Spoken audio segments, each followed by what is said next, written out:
welcome everybody. My name is Sam. I'm from a zoo called Snake Discovery. We're over in Maplewood, Minnesota.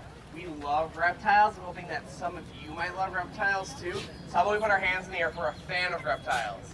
Oh my gosh, that's a lot of people, honestly. Yeah. We hear like snakes the best, 'cause I think snakes are super cool. Yeah, we got some less hands, but that's okay. We're here a little bit nervous about seeing a reptile today. That's totally cool and normal. Crocodiles and alligators are another type of reptile. Yep, we call them crocodilians. They're all part of one group. And I like them because they're actually pretty smart. Yeah, what's another one, kiddo? Snakes are another type of reptile. Very good. I am from Snake Discovery after all. So yeah, snakes are really cool and fun. This is a local snake that we are going to talk about a little bit more later. Let's see, who knows my last one? How about you, bud? Do you know another type of reptile? A lizard called an eastern indigo. They're one of the larger snakes that live in North America. And they're usually very pretty, deep purplish black color. And this girl left her pattern behind. And all snakes do that when they shed. So if you're out in the wild and you find a shed, if you can recognize or maybe look up the pattern on the internet or something like that, you might be able to tell what type of snake it came from. This animal might look familiar to some people. Has everyone heard of an axolotl before? Yeah, they can regrow parts of their head and their brain. And they are amphibians. They just go through this cycle and they stop right here. Turn it that way too. Perfect, yeah. And instead of going on to this full adult form and living on land, axolotls are actually super closely related to tiger salamanders. They only seem to occur in Mexico. We're not 100% sure why that is. They're a really, really cool animal that we're still doing a lot of research on. But if they live on land, they live about 3 feet underground where their favorite food crawls around in the dirt. What might crawl around in the dirt that they would love to eat? Maybe we use them for fishing too. Let's see. Go ahead. I'm sorry, you went back there. Worms. Since you said worms, do you want to come up and feed me a worm? Perfect. What's your name, kiddo? Amina. Take these. Nice to meet you. And we are going to grab a little worm right here. Let's grab a good one. Don't worry, it's not the easiest thing to do. Now, perfect. We're going to go just like this. Hopefully most people can see here. Oh, yeah. Good job. Oh, he's not going to swallow. He's still swallowing the other piece. Good job, Amina. Thanks so much for feeding my friend. Yeah, give her a hand. She deserves it. People. Hi, girl. You're okay. Here's Shelby. Yeah. Classic name, yeah. I love it, too. Yeah. So Shelby the turtle. She's what's called a map turtle, like a compass or a map. And they get that name from the yellow lines they have all over their skin. They kind of look like the lines on a map that show what hills look like. And they also do live around here, but you don't see them a ton, and I'll kind of explain why. So bacon is what's called a hognose snake. And they get the name from the fact they have a little upturned piggy nose. Yep. And they use that little piggy nose as a tool. It's kind of shaped like a scoop. What do you use a scoop for in the wild? Let's see. Use a scoop for, yeah. For digging burrows, exactly. These snakes like to hang out underground, so I don't see them a ton. They're probably all around, but snakes love to avoid people, so they're probably always hiding under the ground. Yeah. But they're also looking for their favorite food, which is frogs and toads.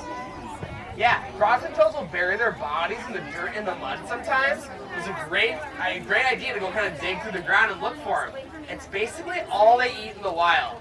They love eating frogs. They have a very, very mild venom that can paralyze a frog or a toad, but it's harmless to humans. If they bit you, you'd get a little bit of a rash if you were allergic, and that would be about it. Yeah, they're pretty harmless. But we call these the most dramatic snakes in Snake Discovery because of their defense strategies. Yeah, they'll do something really silly. First, what they'll do, if you scare them, they'll do this thing. They'll flare their neck out nice and big to try to look big and scary. But if that doesn't work, they have another strategy they can do. If they continue to be scared, they will stick out their tongue, they'll lay on their back, and they'll even start bleeding from the mouth on purpose to play dead, just like this one's doing. Oh my goodness.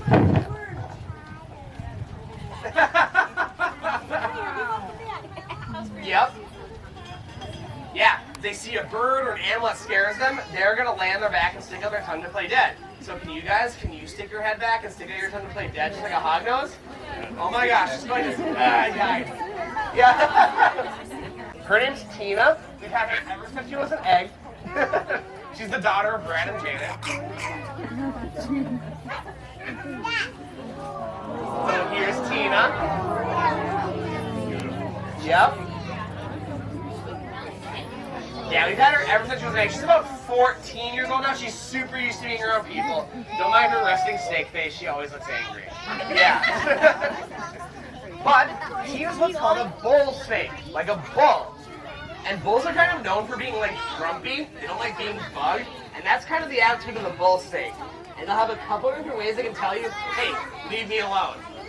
So first, a bull snake can do a short hiss that sounds like a bull snorting. That's where they get the name. It's kind of like a shh, shh, kind of like that. And that just means in snake language, leave me alone. I don't want to be bugged right now.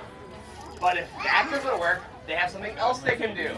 They can do something called tail buzzing, or shaking their tail back and forth really, really fast with their long, skinny tail here. And that might sound like another snake. What other snake shakes its tail? Yeah. Rattlesnakes, absolutely. Rattlesnakes are venomous. They're dangerous. A lot of animals just avoid them on principle. So if you can pretend to be a rattlesnake, other animals are going to avoid you too. They're pretty harmless. They're just doing it to intimidate you and doing something called mimicry. That's where you pretend to be a snake that's more dangerous than you are. And we're going to see that with another snake I have later. This is Milkshake. Yeah. Milkshake's very sweet. He's got this very bold color pattern. Yeah, it's kind of like red, black, and yellow. And that is meant to look like another and more dangerous snake. This snake also uses that mimicry strategy. And it's trying to look like the coral snake. I bring up my little guy here. So this is a coral snake. A fake one. Yeah, I wouldn't be holding it so casually for real. Yeah. These are extremely venomous. There you go, perfect. There's a bunch of different versions. The one I know is red touches black, friend of Jack, red touches yellow, you're a dead fellow. Yep. So that's how you can tell the dangerous one from the from the safe one, the milk snake. Yeah. Now this guy is definitely the biggest snake I brought today. He gets his whole bin all to himself. He's from South America. Yep, and his name is Carl, and I love him. He's a very sweet boy. He's been doing programs for a while now. Who said it?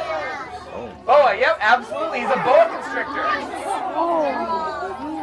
Oh, yeah. Like, oh, finally, one of that box. Awesome. So yeah, boa constrictors. They're super cool animals. They usually live in like central through South America. They live in the rainforest down there. And this is a fully grown boa constrictor. Carl's about 17 to 18 years old. He's about 7 feet long. And he's about 25 pounds. Which you'll feel later if you want to put him on your shoulders just like this at the end. Are you going in this line? Are you going in this line,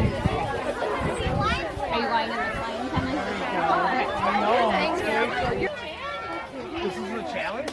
Yeah. You did awesome. Now put your hands flat on the belly here. Flat on the belly here. So like flip them upside down. There you go. Perfect. Nice job. Good job. Go ahead. You're good. Aw, sweet. Here you go. Good job, friend.